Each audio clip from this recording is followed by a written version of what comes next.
Shabbat Shalom, Kal Halal, Yahweh Shem Shai, Bahashim Kodash, double honors to the elder apostles and elder bishops of GMS, including the elders that came before them that taught us this truth.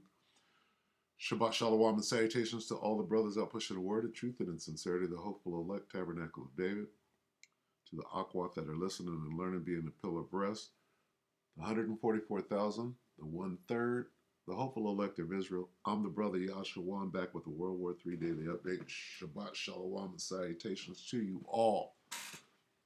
I want to take a look at Ezekiel 38 real quick and put some puzzle pieces together real quick. Start at the top, Ezekiel 38:1, and the word of the Lord came unto me, saying, Son of man, set thy face against Gog, the land of Magog. Talking about Russia, the chief prince of Meshech and Tubal, and prophesy against them, and say, Thus saith the Lord power, behold, I am against thee, O Gog, the chief prince of Meshech and Tubal. And here's the part I want to examine, and I will turn thee back. Turn who back? Turn Russia back to what? To that old Soviet spirit, to who you were before the Soviet Union broke up. Who were you before the Soviet Union broke up? The Soviet Union. Okay? So I will turn thee back and put hooks into thy jaws, meaning I'm going to control you like I would a horse, right? Or a fish. All right? Control. I will turn thee back and put hooks into thy jaws, and I will bring thee forth, right? And make you fight. All right? Now, this is very similar language to what? I will turn thee back, right? Meaning, make you go back to all those Soviet provinces that once belonged to the Union, right? Because what are we talking about here, right? We're talking about allies. And put hooks in his jaws, bring thee forth, right? All sorts of armor, even a great company with bucklers and shields, all of them handling swords. Persia, Ethiopia, Libya, with them, Gomer, Togarmah, and many people with thee. That's what it means. Turn you back to those that were with you before you broke up. And then I'm going to add these, right? These other nations with you, with thee. Okay? That's what all of that is talking about. Even the turning back, talking about we're going to bring all of your, we're going to put the band back together, right? Which is the Soviet Union. And I'm going to add these other nations to you. Okay, so now we go here. And we go to the dragons, right? We go 2 Ezra 15:28. Behold, a horrible vision, and the appearance thereof from the east, where the nations of the dragons of Arabia shall come out with many chariots, and the multitude of them shall be carried as the wind upon the earth, that all they which hear them may fear and tremble. Let's jump back down to here. And then shall the dragons have the upper hand, remembering their nature. Okay, which goes into they're a wild man, right? But right now we're remembering what? We're going back to who we were, right? Well, who were we before we became Sunnis and before we became Shiites? I think there's one more faction of all those Arabs, right, that been fighting against each other. And if they shall turn themselves, what does that mean, turn themselves? Turn back. I shall turn thee back and go back to who you were. Right now you're split up.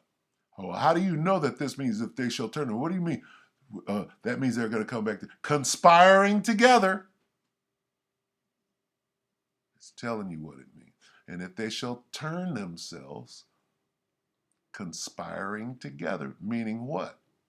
That right now, Sunnis don't like Shiites. They're not on the same page. But right now, what are they doing?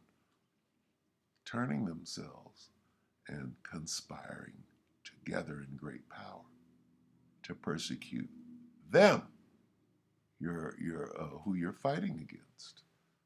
big Satan and the little Satan. So, and if they shall turn themselves. So all these Arabs coming together is this.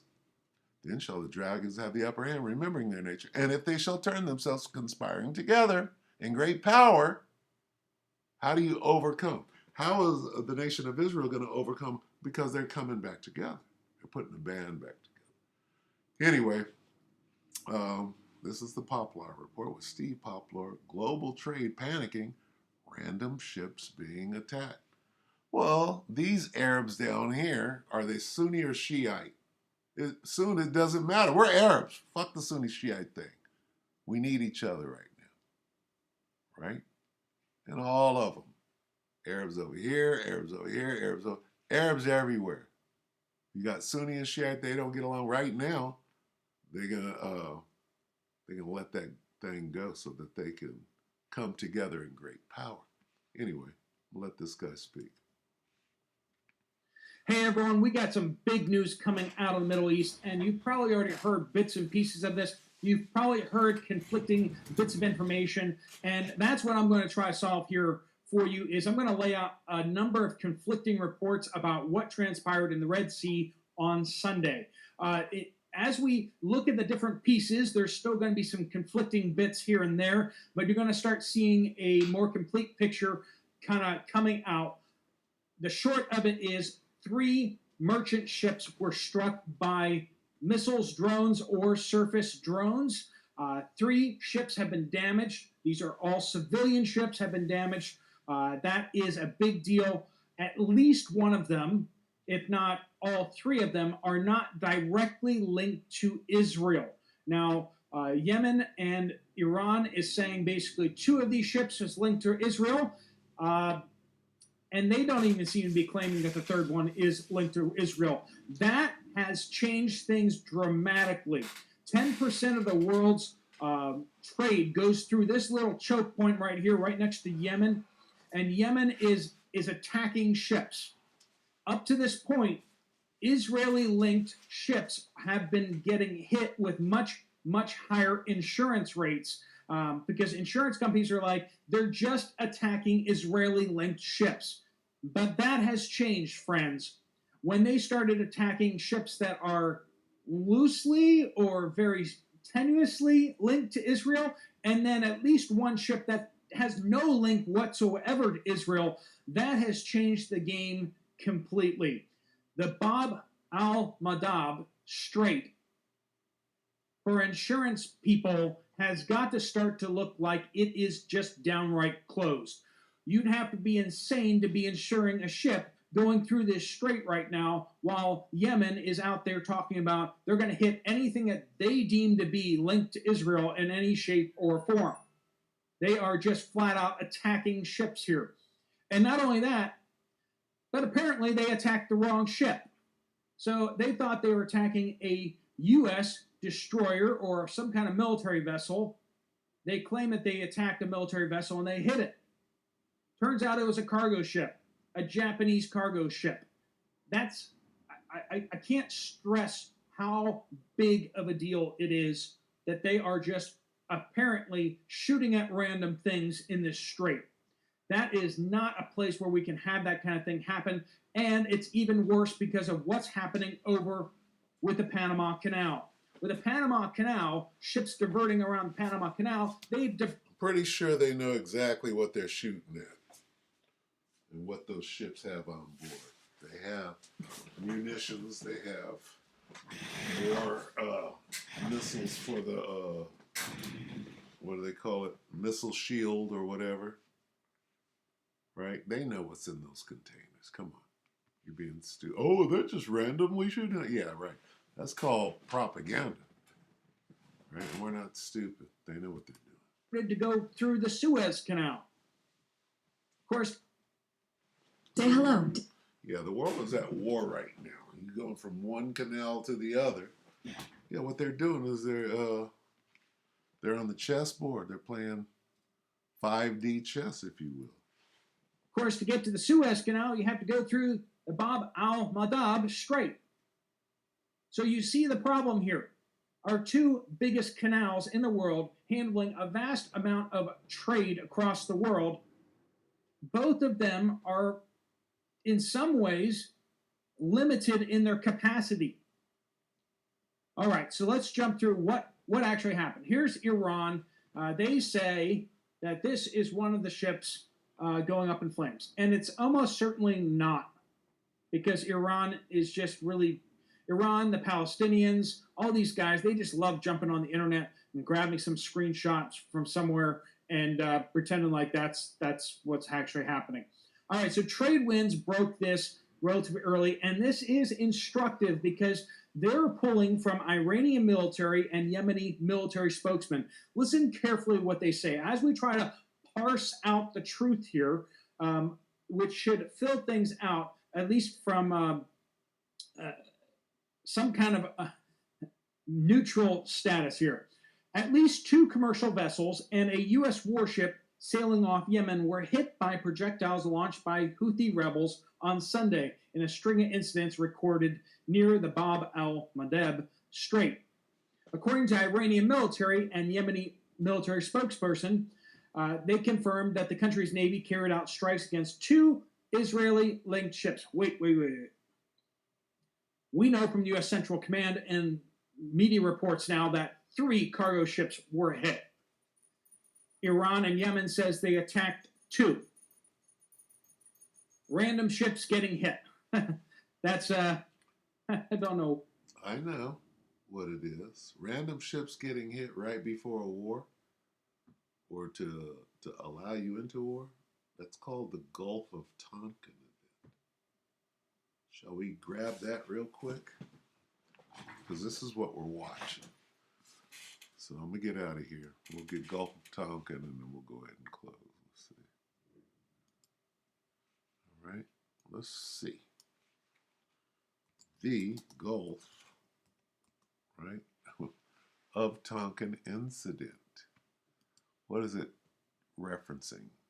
Boats, ships getting shot down. Okay. U.S. involvement in the Vietnam War, the Gulf of Tonkin. Right? The truth about Tonkin. Right?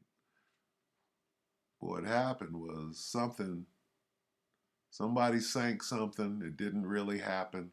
And it allowed the war to escalate, right? It's called a false flag, all right? Gulf of Tonkin incident was an international confrontation that led to the United States engaging more directly in the Vietnam War. That's basically it. Now, what actually happened? Can you trust the devil lying?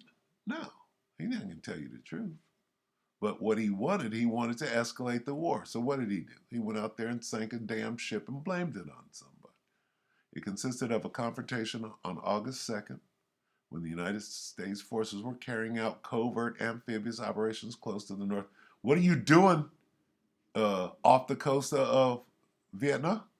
What are you doing over there, United States? Your waters are over here. Shouldn't you be protecting them? We don't even have to go into what they say happened here, right?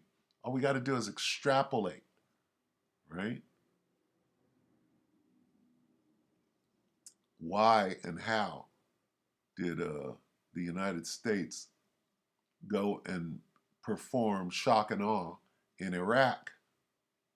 Well, even though Iraq had zero to do with 9/11, the reason that America went and bombed and strafed the shit out of Iraq was because they had weapons of mass destruction, which they did not have.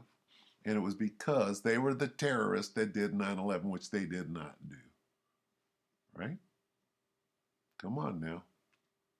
Put 2 and 2 together and extrapolate. Anyway, we'll end that there. We're looking at World War III. What do we see? Gathering. Joel 3 and 2. I will also gather all nations and bring them down into the Middle East, or the Valley of Yehoshaphat. And will plead with them, therefore, my people of my heritage, Israel, whom they have scattered among the nations and parted my land. Let's get a little more perspective. Joel 3 and 2 in the NLT. I will gather the armies of the world into the valley of Yehoshaphat. Well, all we got to do is blow up a couple of boats. Then we get to go to war with Iran. You know, like we did in Vietnam with the Gulf of Tonkin false flag event.